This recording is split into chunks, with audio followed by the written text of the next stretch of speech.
Brahma Gurur Vishnu Gurur Devo Maheshwaraha Gurureva Param Brahma Tasmai Shri Gurave Namaha Chinmayam Vyapyat Sarvam Trailokyam Sacharacharam Tat Padam Darshitam Yena Tasmai Shri Gurave Namaha Tvameva Madha cha Pita Tvameva Tvameva Bandhuscha Sakha Tvameva Tvameva Vedya Dravidam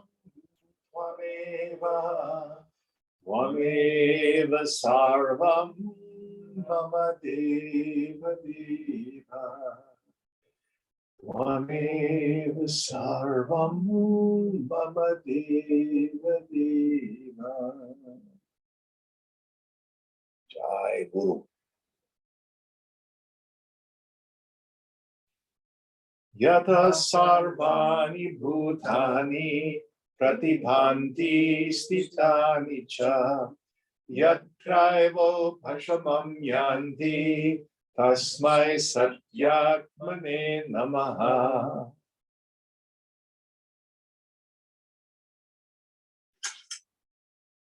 So I think Mark said we are in the 3rd chapter and starting the 9th verse. And Puneet, will you chant? Because I think we were having a little bit of problem in the rain with,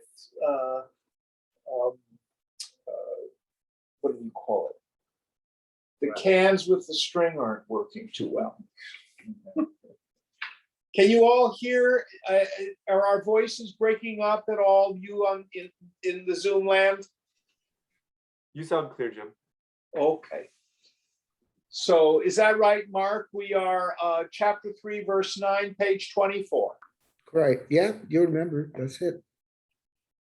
Avidya samsriti moho bandho maya malam tamaha iti namami tasyascha kalpitani bhavantihi.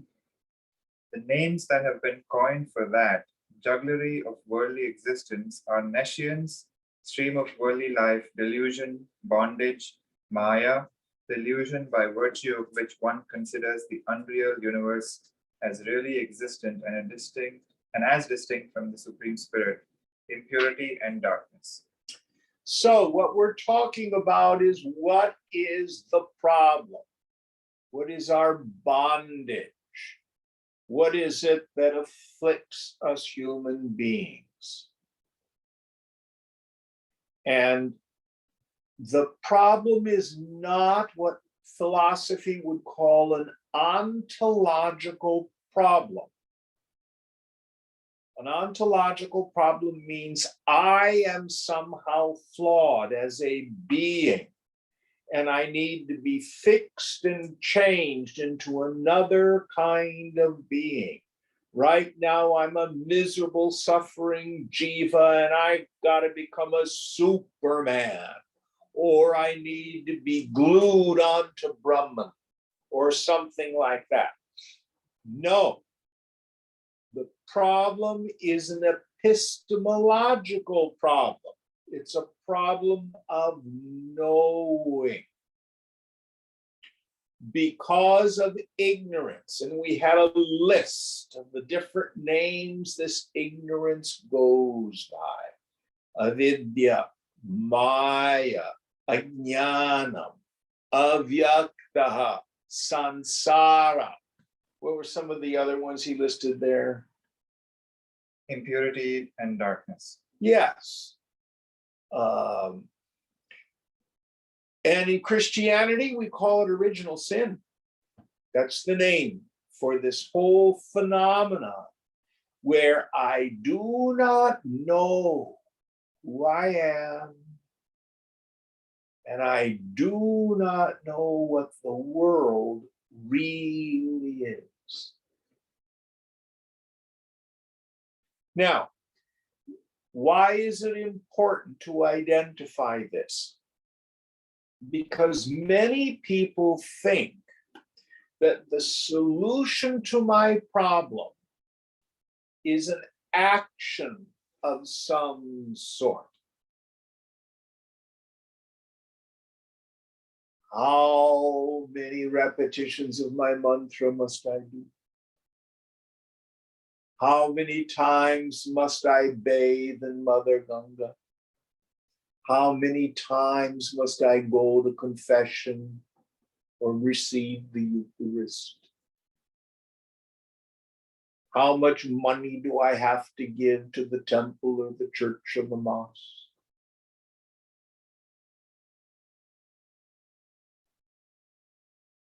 No amount of actions will solve the problem, because action does not conflict with, contradict ignorance. Let me give you an example. I'm thinking of a mathematical problem. How many jumping jacks do you need to do to understand what the problem is that I'm thinking of? How many times do you need to run around the block? How many push-ups do you need to do? What language must you learn? Trevor asked me what the problem is. What's the problem? 6 + 4 is 10. Now you know. How long did you not know it? Beginningless ignorance. But what did you do? You inquired. You asked me. So the antidote for ignorance is knowledge. Here we don't mean just the acquisition of data. We mean knowledge rooted in a direct experience.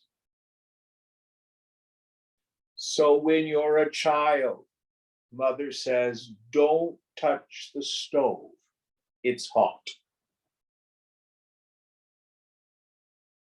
If you had a mind like I did, well, that was an invitation to go touch the stove and find out for myself. So I had indirect knowledge. Mummy says, stove is hot. Ah! That's called direct knowledge. From my own direct experience, I investigated, found out the stove is hot. So through the scriptures, through the talks, the books of great enlightened masters, we hear this truth. I am Atma Brahma, the self in you is Brahman. Tattvamasi, you are that. That's what we call indirect knowledge. And you may believe it with all your heart. But what we have to do is engage in vichara, investigation, a particular kind of investigation. We investigate what is the nature of me, myself, and what is this world, and how has it come about? The investigation gives us direct knowledge, and that dispels ignorance. Did we use the examples last week of Tarzan and Moses? Yes or no? I can't remember.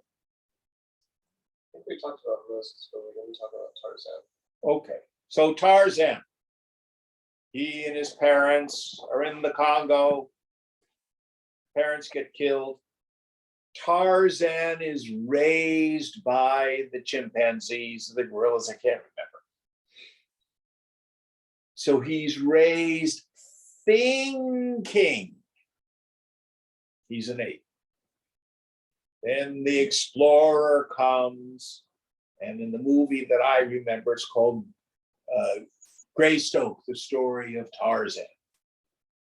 There's this scene where the explorer is talking with Tarzan. Tarzan remembers to talk English. And he goes, animal, animal, animal, man, man. And Tarzan gets enlightened about who and what he is as a human being. Now, he doesn't all of a sudden start standing upright. All his body hair doesn't fall off. He doesn't instantly develop an opposable thumb.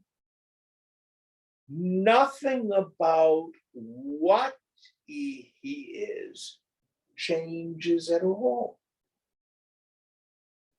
But his understanding of who he is changes profoundly. So just as Tarzan was deluded by ignorance and thought he was an ape, you and I are deluded by ignorance, and we think I am the body.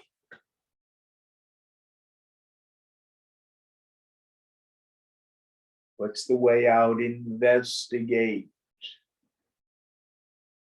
Go hum. Who am I? This is incredibly important because people frequently will get caught up in the preparatory practices. We have a lot of them.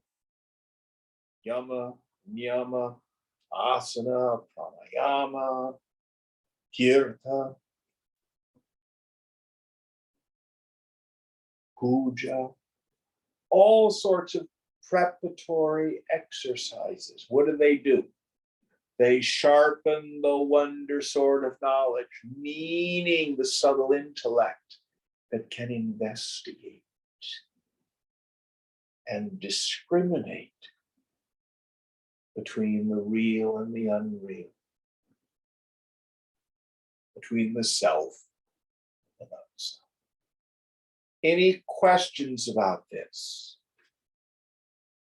Yes, Jim, I have a question. Please. So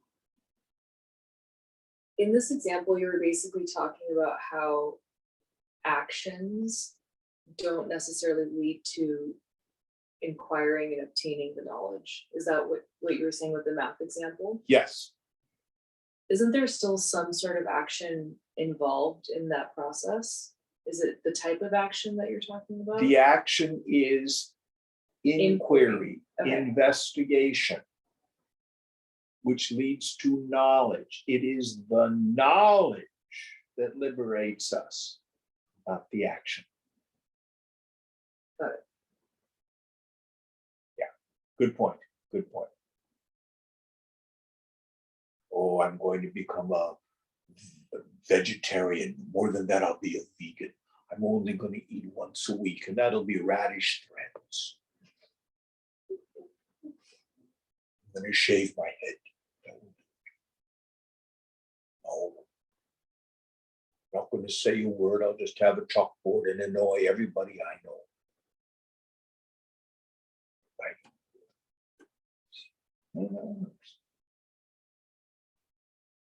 But it's useful. It's useful because these things help to purify the mind. An effective inquiry can only be done in a very pure and subtle mind. All right, next verse.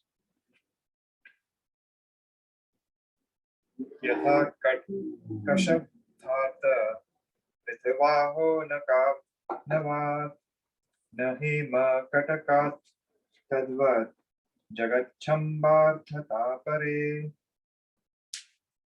Just as the meaning of the word bracelet does not deserve differentiation from gold, and similarly, gold from bracelet, the signification of the word universe exists in the supreme reality. So here, what the scripture is talking about is causation. Remember, this is an abridgment. A lot of stuff is kind of packed into this. In Vedanta, in yoga, we approach causation from three aspects. They are material cause, instrumental cause, and efficient cause, as Swamiji used to say. What in God's name does that mean? Think of a potter making a pot. What is the material cause of the pot? Clay. If you make a pot, make a vase, make a bowl, so whatever the shape is, and we call shape here nama rupa. Nama rupa, name and form. It's still nothing but clay. Instrumental cause. What does the potter use to make the pot? Potter's wheel. Takes the lump of clay and goes, his foot's going like this, or maybe it's a powered one, then that's how he does it. And the efficient cause, who makes the pot? The potter. Now, when it comes to the universe,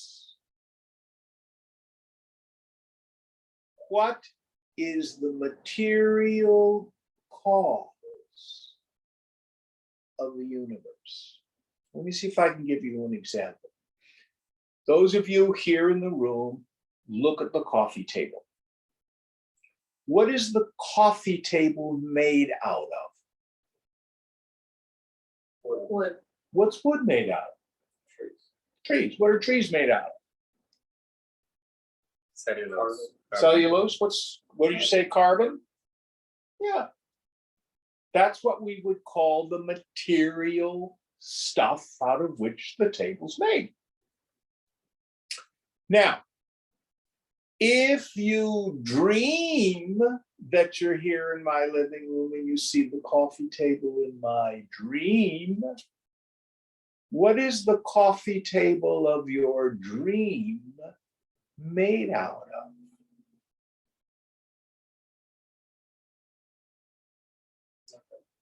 Well, yes and no. It's made out of the very stuff of your own mind. It's made out of your individual mind stuff. We call it chitta. We can't say it's made out of wood. Listen very carefully. In the dream table seems real and is made out of dream wood. But in reality, it's made out of nothing but consciousness appearing as my dream table. This table is no different. The only difference is who's doing the dreaming.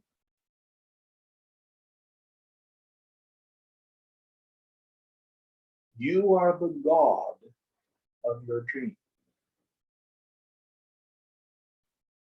All this occurs in Brahman, in consciousness.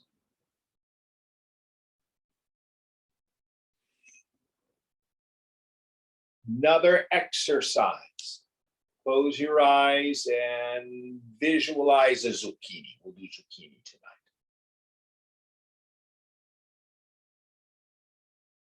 Now open your eyes.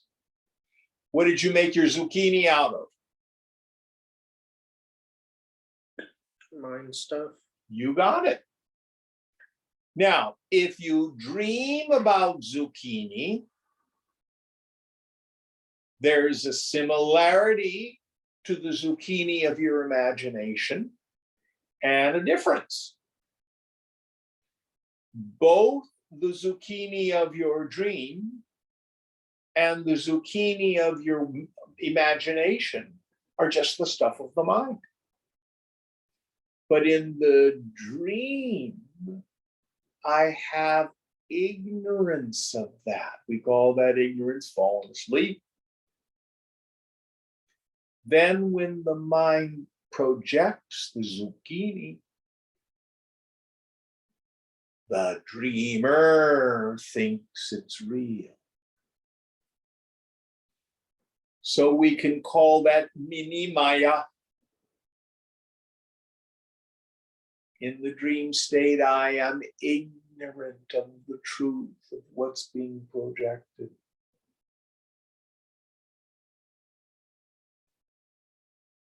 All this is nothing but consciousness. It's nothing but God. God does not create the universe the way a potter creates a pot. The universe comes out by means of sankalpa. Sankalpa is an almost untranslatable word.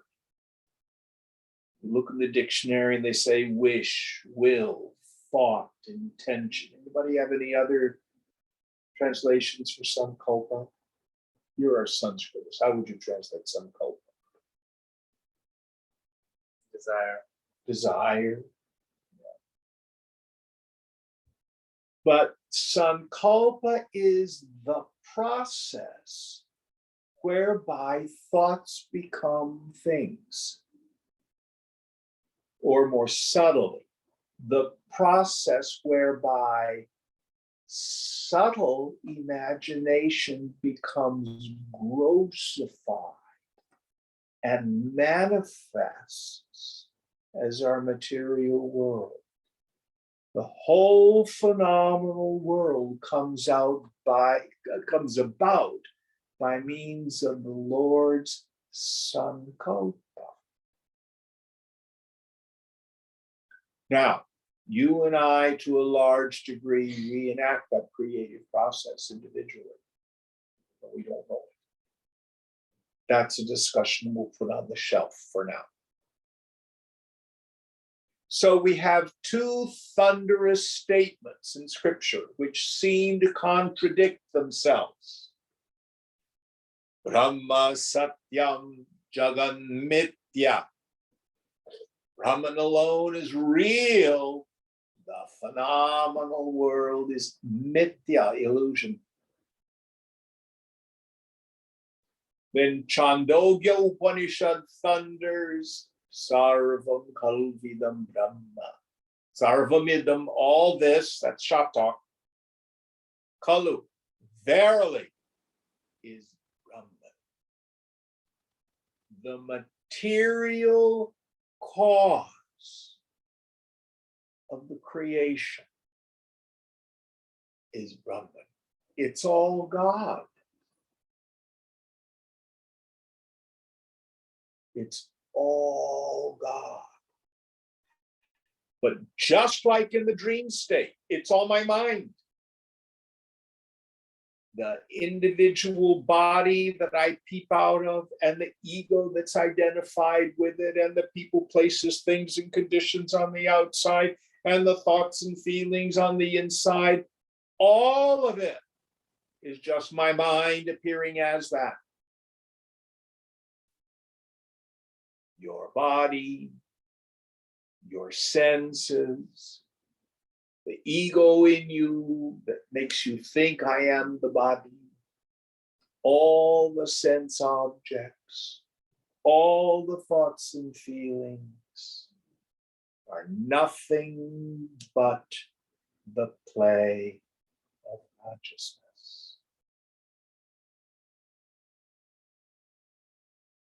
But in my ignorance, I do not know that.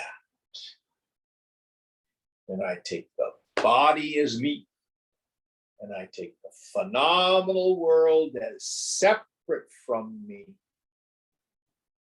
And it's problematic because it won't do what I say.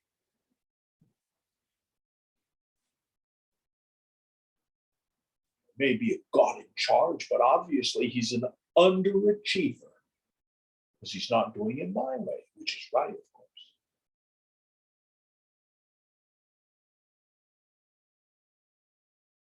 Any thoughts on this before we go on?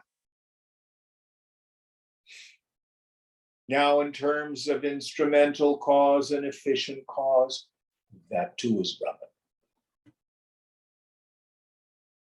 Next verse. यथां कुरोन्त बीजस्य संस्थितो देशकालतः तनोति भासुरं देहं तनोत्येवं हि दृश्यधीः. Just as a sprout existing inside the seed, due to the influence of place and time, produces a resplendent body, the intelligent principle within the visible universe spreads likewise. So in Brahman, we have what we call the total vasana, the seeds, the potentiality for every possible experience. What we call the total vasana is Ishvara. We normally think of Ishvara, that's the Lord. Ichati. He who wills, he who intends. So within consciousness is the potentiality for everything. And in fact, Genesis was not something that took place at the Big Bang. It's happening now.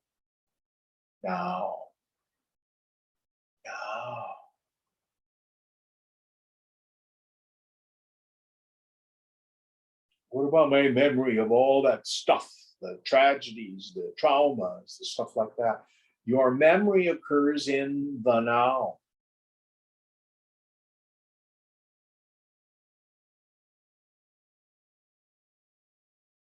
What is now.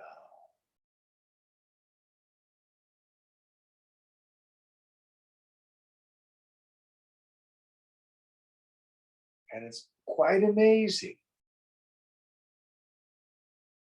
what the Lord will bring forth. So in seed form, the potentiality for every manifestation exists. People in the arts who are creative experience this all the time. Any of you paint or make music? Did you ever compose music, write songs? Yeah, in college. Yeah. Where did they come from?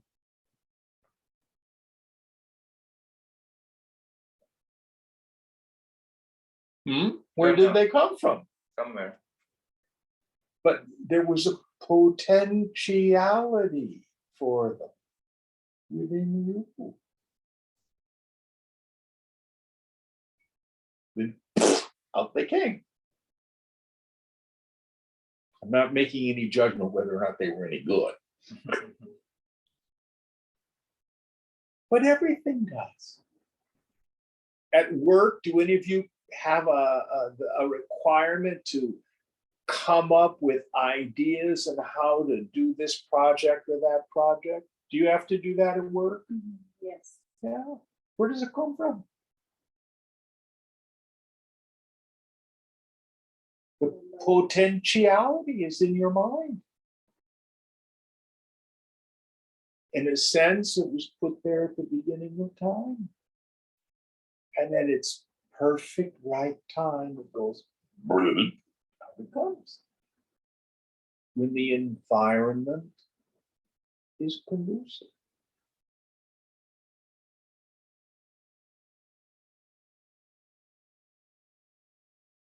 The Hebrew scripture has a very poetic way of saying this.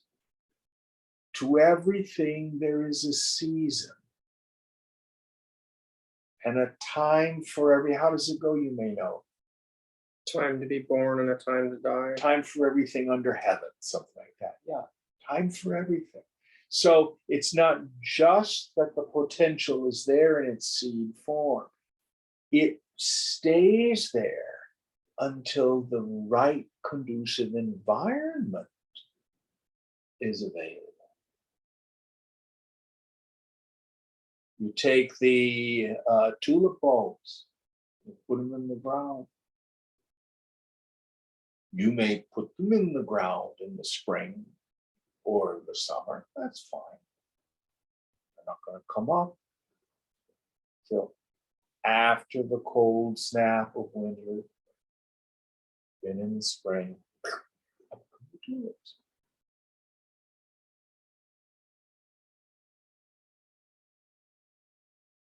So this idea that the universe is vibration held together by thought, that the universe comes about by means of sankalpa, that the universe is consciousness appearing as name and form, is the major idea that this scripture is going to bring home to us. Next verse. Section 2. Manomayam Jagat. The world consists of the mind. Sarveshameva dehau dvau bhutanam karanatmanam ajasya karana bhavat brahmanastu swayambhuvah ativahika evasti deho nastya dhi bhautikah akashadeva yo jatah savyo naiva bhavet kila. There are two bodies for all beings having a generative cause. However, for the self-existent and unborn Brahma, because of the absence of the generative cause, there is only the Ativahika, subtle spiritual body, and no Adhibhautika, spiritual body. Sorry, physical body. Physical body, yeah. He who was born from space, the plenum of supreme consciousness, can indeed be only the spiritual sky. So basically what we're riffing on here is macrocosm and microcosm. So what they're saying here is you have a physical body, a unique physical body. But God does not. Or we could say the physical body of God is the entire universe. But it doesn't quite say that here. What we're saying is God does not look like a human being. He's not an old man in the sky with a long beard. He's not the blue god Krishna playing the flute. He's not Lord Shiva sitting in meditation. He's not Ganesh with the head of an elephant. He's not Kali, with her terrible aspect and black skin going, "Rah." That's not God. He's a God.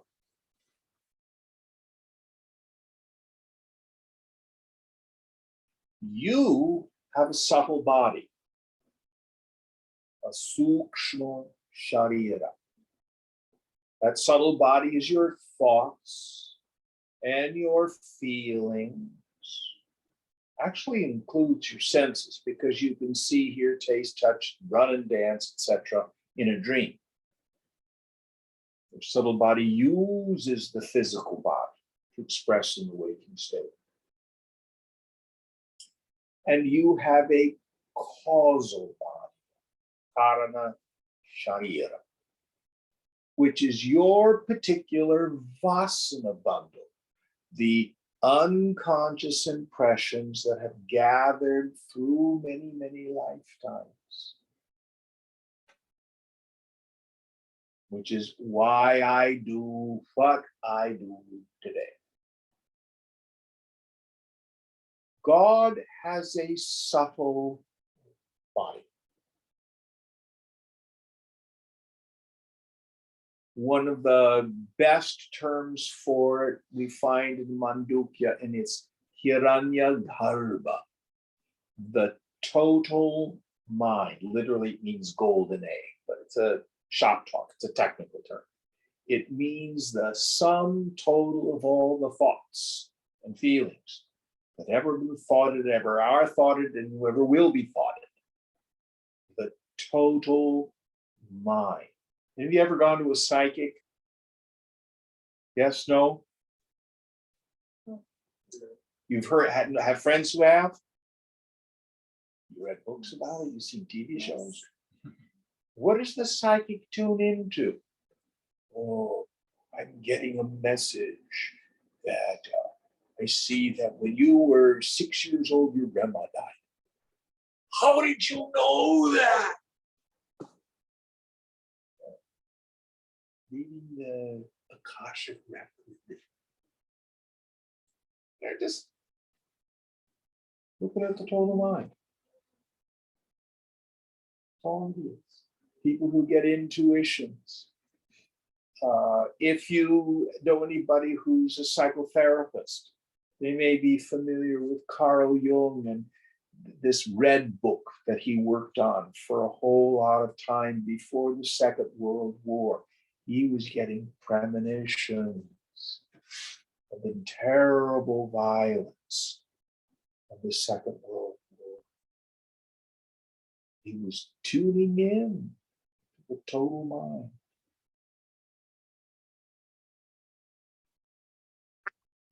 You have a causal body. God has a causal body. We call it Ishvara, or Brahma, the creator. So that's what this verse is talking about. There is a causal body, the total vasana. What was it that was there at the Big Bang that put all this into motion? Brahma, the creator, intended.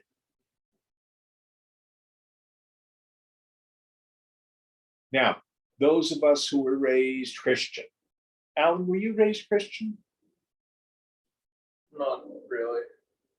Well, at the very beginning of the Bible, there's a book called Genesis. Genesis means beginning. And what it says is, in the beginning, everything was formless and void.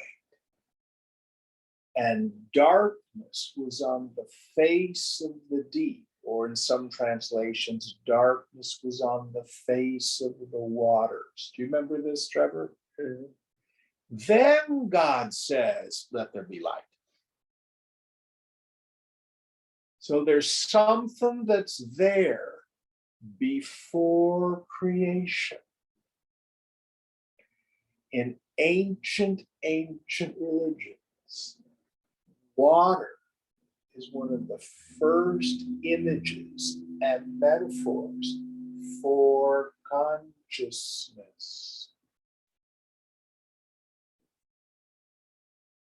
Don't believe me? Pick up your Bible and read it. The deep was there before God created.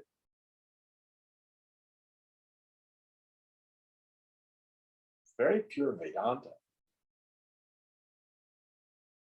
So what this verse is saying, you have this triple nature, a causal body, karana sharira, a subtle body, sukshma sharira, and a physical or gross body, stula sharira. God doesn't have a body. He's not running around, doesn't drive a chariot, doesn't ride a vimana. God has a subtle body and a causal body. Now, listen carefully. You are not your gross body. You are not your subtle body. You are not your causal body. You are the witnessing consciousness that illumines that.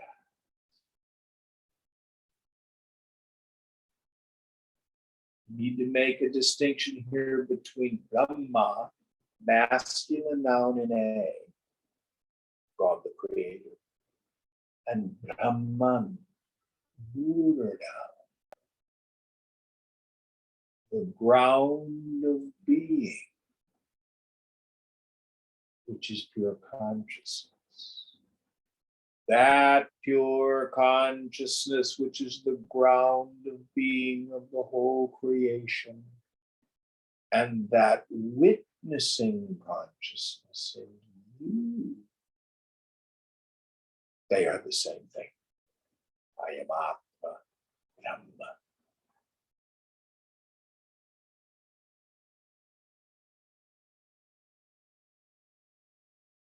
Going on. सहकारिणिनौ सन्ति कारणानन्यस्य कानिचित् भ्रम्या संकल्पपुरुष पृथ्व्यादिरहिताकृतिः. For him, there are no attendant causes whatever. Brahma is the person born out of the will of the Supreme and is devoid of form made of earth and other elements. So you and I are the product of the lovemaking of our parents. Sperm in the ovum, do the dance. Gestation for 9 months, and then out you come. So you, as an individual entity, as a form, have a generative cause. Brahma does not. Now, we have all this mythologies of the gods doing the mufti pufti and all this sort of stuff. This is all mystical symbolism. Maya is co-eternal with Brahman. It is the nature of consciousness to manifest stuff. And the intelligent principle that is intending all this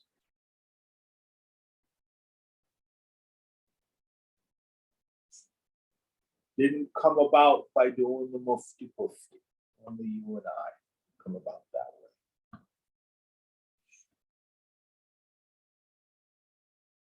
way. Any thoughts on this?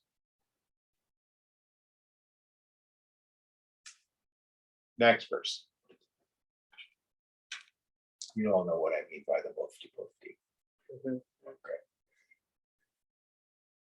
Brahmana tanyate vishwam manasaiva swayambhuva manomayam ato vishwam yannama paridrishyate. The universe is spread or projected by the self-existent Brahma only by the mind. Therefore, the universe which verily is seen all around is made of the mind. Yes.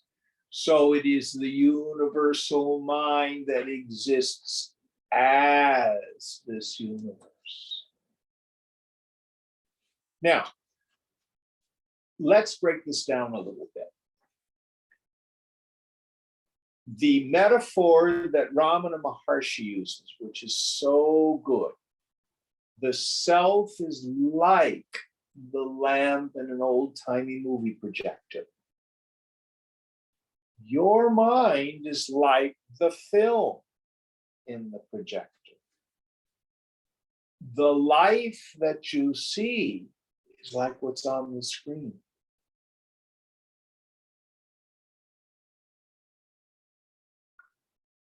Now, God does not manifest or create the world at us and to us. Listen carefully. But as us and through us.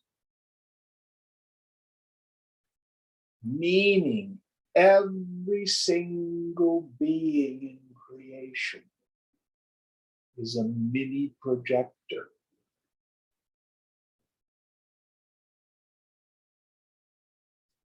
My mind with my particular sanskaras and vasanas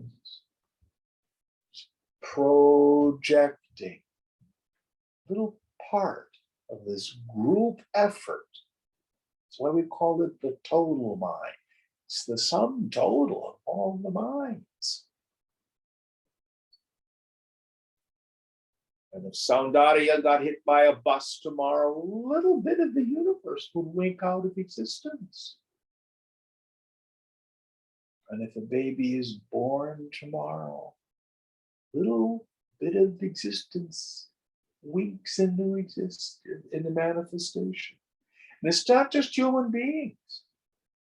It's the dogs and the frogs, the worms and the germs and the aliens. Everything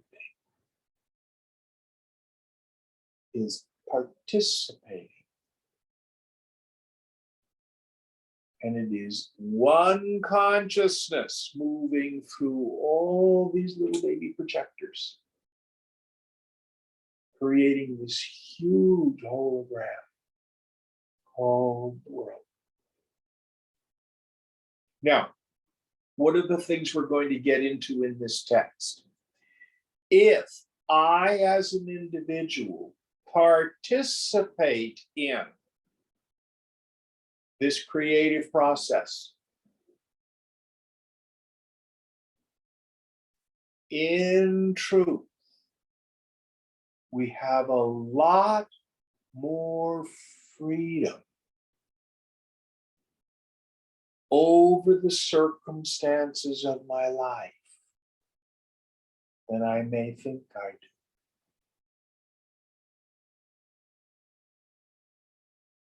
And this is why we have prayer in virtually every religion. And in those religions, all of them will say, oh, prayer works. And it's not because you influence God. Come on, Trevor, pray. Beg, I love it when you beg. There's no such God. Doesn't exist. But what did the Master Jesus say? Whatsoever you ask, believing, so shall you receive.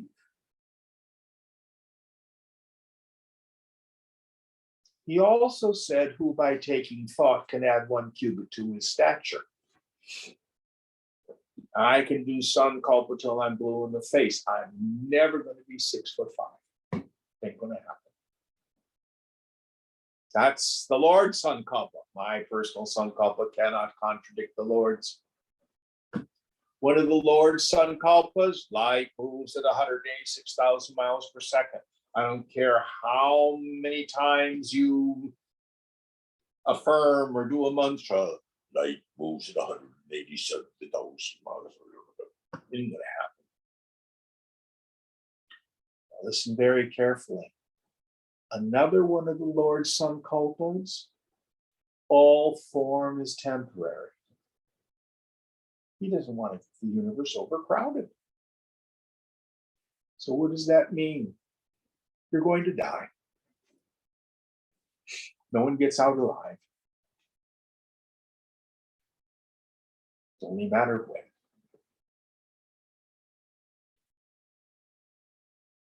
But from the standpoint of the quality of my life, what I do in the world, my attitude, my deeply rooted belief system makes a huge difference. Now, may I use your work at the Learning Guild as an example again? Sure. Yeah. So years back, Puneet used to work at the Learning Guild, which was teaching computer programming skills to populations who some people would say were marginalized, who didn't normally enter into IT. Did I say it right? Mhm. And he was talking one evening about how one of the challenges was impostor syndrome. So tell us what impostor syndrome is. It's when you believe you're not what you're going through, you don't deserve it somehow, and you're not in the right place, and you don't belong. And if you believe that, what happens? You don't do what you're doing well. Or you You may suffer. quit. Yeah. So what was one of the things you would do to help people get over imposter syndrome? Remind them about the things that they did well. Basically, help them focus on what they're doing rather than thinking about it. So to put it in yoga terms, you change their sankalpa. That's what you did. They had a belief system. I don't deserve this, I can't. And you help them see, no, you can. Oh, I can do this. That's a sankalpa. Do you see that? Mhm. Do you all see that? It's a very real world example.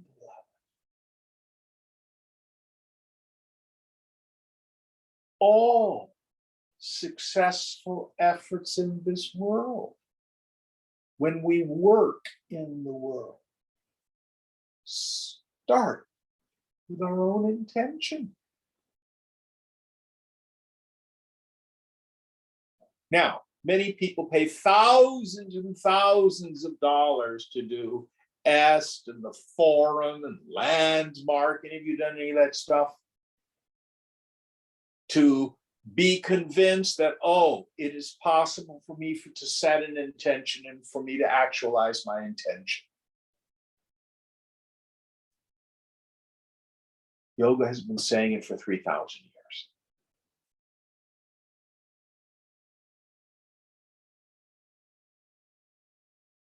This doesn't mean you can solve world hunger by one prayer. But it does make a difference. Now, I know some of you have taken Vipassana retreats. And at the end of the Vipassana retreat, they call it the metta meditation. Is that correct? Mhm. Who's done it? You got back there? Yeah, What's the metta meditation? it's been a while, but that's the one where you channel your goodwill towards out to the rest of the world, right? May all beings be happy, may they be Yeah. peaceful, may they be enlightened. I think that's the form I was taught. Something like that. Why do you think they do that?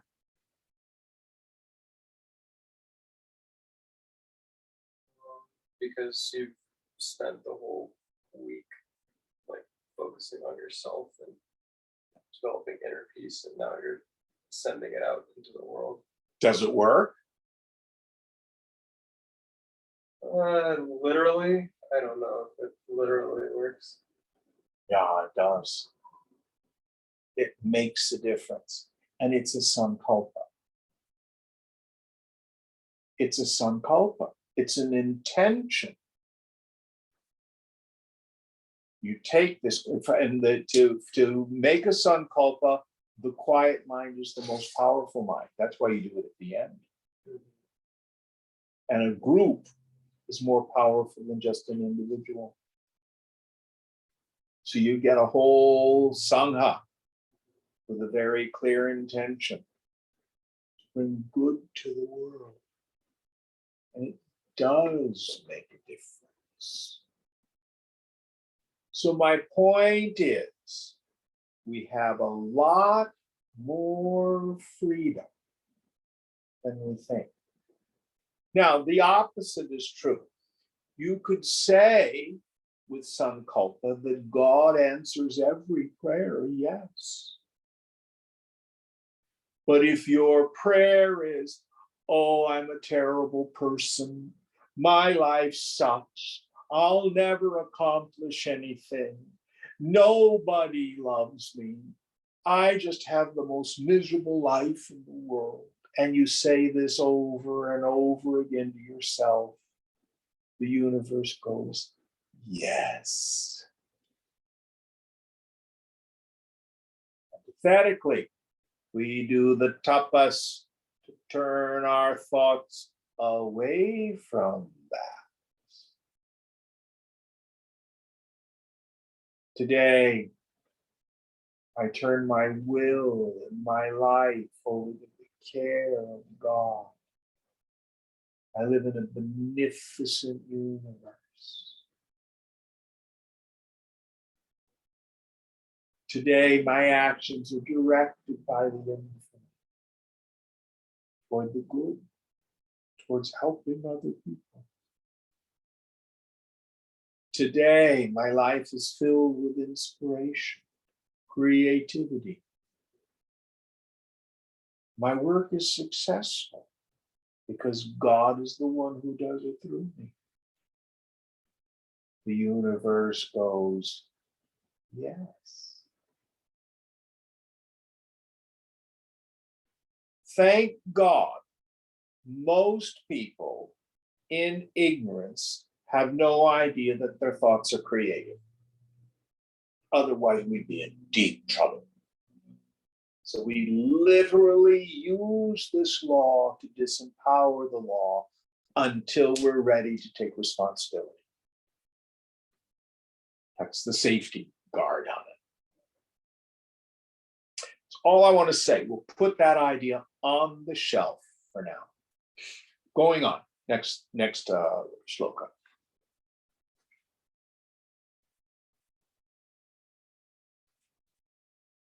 यत् अर्थ प्रतिभानं तत् मन इत्यभिधीयते नास तस्य मनसो रूपं संकल्पात् तत् न भिद्यते. That which is the understanding of objects is called the mind. There is no form for this mind. It is not separated from thought or imagination. So what is the mind? Swamiji used to have what he called spiritual algebra. So I'm going to paint it backward from my angle so you can see it. So mind, big capital M, equals A, awareness, plus T, F, thought flow. If we want to do it in Sanskrit, we would do vritti. Make it a V, but thought flow will do. That's what the mind is. It's the awareness of the flow of thoughts. There's no mind apart from that. Awareness is not something you have as a possession. Awareness is what you are. So if I take the thought flow and I move it to the other side of the equal sign, I got to make it negative. So mind minus thought flow equals pure awareness.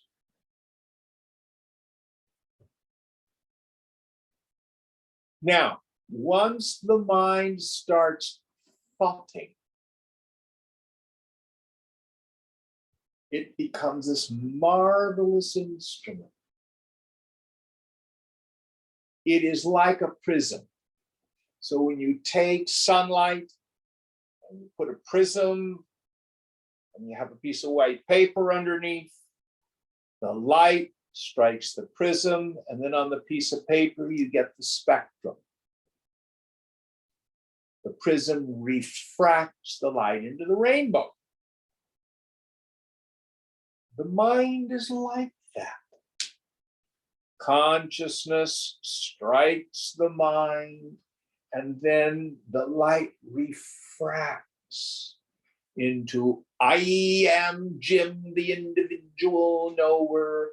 I have senses that perceive, and a phenomenal world of name and form that I see. Knower, knowing, and known. Triple D. Triple factor. But this mind is not a solid thing. The metaphor the scriptures use is what's called the alata, the firebrand. And we just had Diwali. Now, this country, and I guess they may do it in India. Do you have sparklers on Diwali in India? Yes. Yes. So if it's nighttime and you've got a sparkler, you can go like this and you can see a circle made of light. You ever played with that as kids? Then you make the figure 8 and then you can make it go up and down, and you get these after images in your eyes. So the circle in the sparkler. In old-timey days, the alata was a stick of wood that you would have in the fire at the center of the village. The kids would take it and they go, there's this fire circle that would appear. Now, you can't take the circle made by the sparkler and put it on your head as a crown, or stretch it, use it as a hula hoop.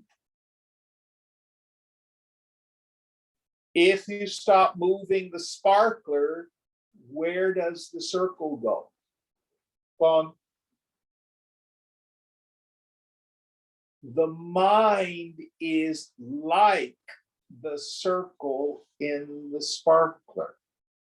The movement is the movement of my thoughting. When the mind is thoughting something, this prism appears, and it's very powerful. The mind is the world, and the world is the mind. Back to Ramana Maharshi's example. The self in me is like the light in the projector. My mind is like the film. My world is what's on the screen. What happens if I take the film out of the projector? What do I see on the screen? That's called samadhi, by the way. If I've got the camera running or the projector running, and I forget to take the cap off the front of the lens, what shows up on the screen?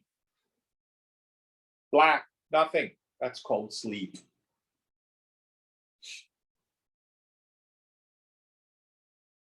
So the point this verse is making, the mind is the world and the world is the mind. I think the world is separate from me and causes my mind states. That event made me fearful. This person made me sad. And what the verse is saying, actually, the other way around. My habituated, largely unconscious thought life creates my experience of the world. I have a dear friend, and God bless him, he gets into fights and arguments wherever he goes. He's doing better about it. On a bus, in a market, coffee house, conflict. Now, I get on the bus, and all of a sudden I come across people who want to talk about God. Do we live in different worlds? Well, kind of yes and kind of no.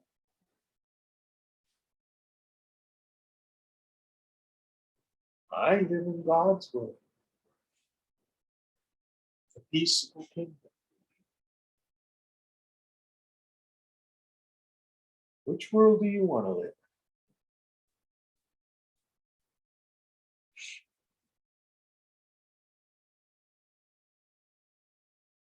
Now we're getting this whole thing called virtual realities. I don't understand it a whole lot. But I get there's this machines and you can literally perceive a virtual reality. Yoga says, well, actually, it's old technology. You're in one right now.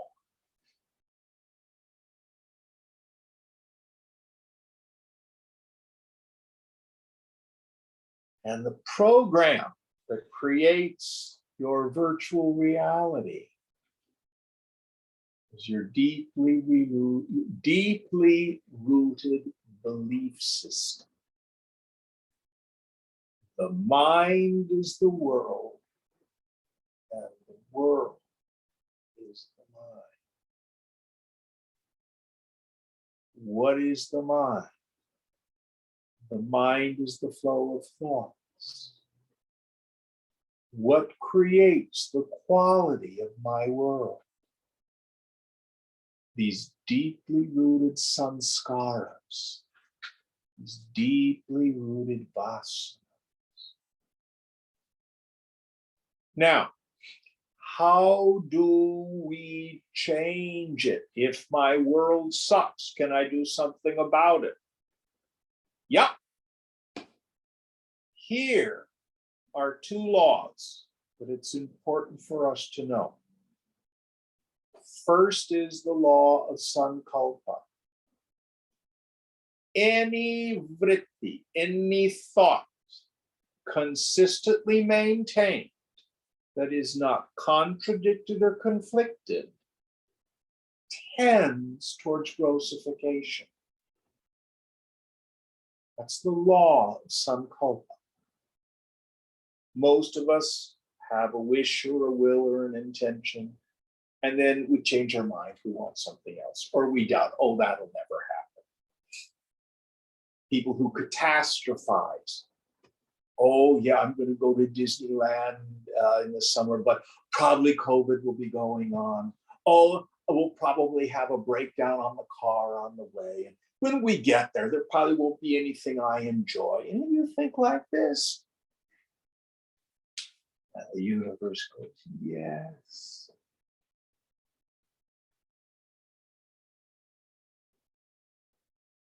Now, the second law. What you look at, you're going to think about. Let me give you an example. Don't think about the elephant. Don't think about its big ears. Don't think about its long trunk. Don't think about its long ivory tusks. Have you been successful in not thinking about an elephant? Whatever you think about, positively or negatively, whatever you look at, you're going to think about. Whatever you look at repeatedly, you're going to think about repeatedly. Repeated thought becomes habituated thought. You and I have talked about this. The seems so powerful. These thoughts just seem to pop up and I can't seem to do anything about them. Repeated thought becomes habituated thought. Habituated thought sinks into the unconscious. We call these sanskaras, or the very strong ones, vasanas. And that becomes the law of my life. How do I change it? It's simple, not easy, but simple. Change what you look at. You look at the dust, dust you will become. If you contemplate the infinite,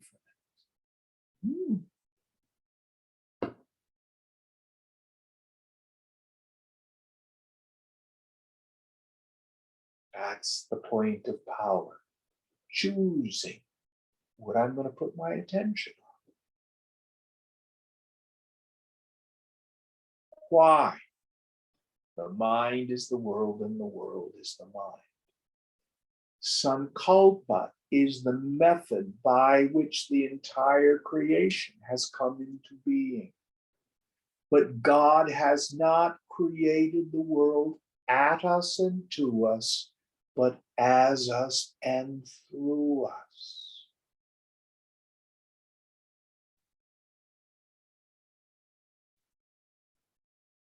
We reenact the creative process of the infinite.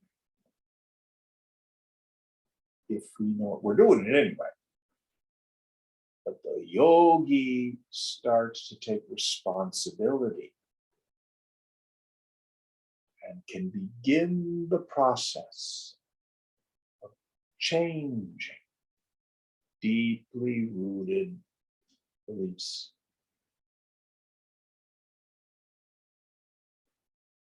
Okay, we'll stop there. What verse are we on for next week? We're going to do 17. 17. We quit here. Om Purnamada Purnamidam Purnat Purnamudachyate Purnasya Purnamadaya Purnameva Vasishyate.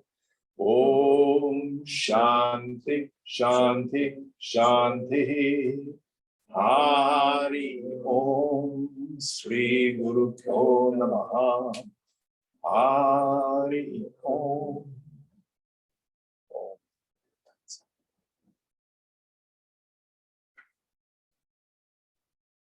Now, there are a couple things I do want to address. I forgot. If you want to leave, knock yourself out.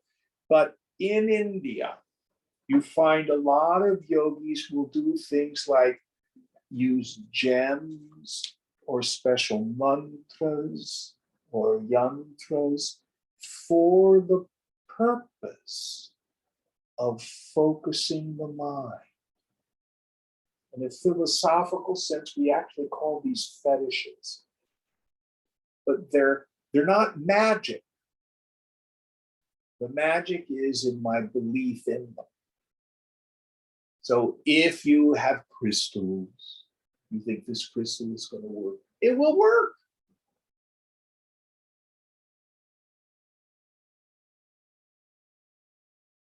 If you believe if you wear a St. Christopher medal, it'll keep you safe. If you believe it will help you.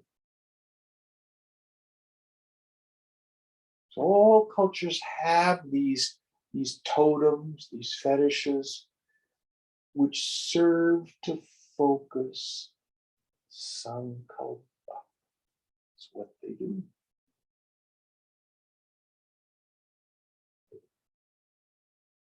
All right, I got it.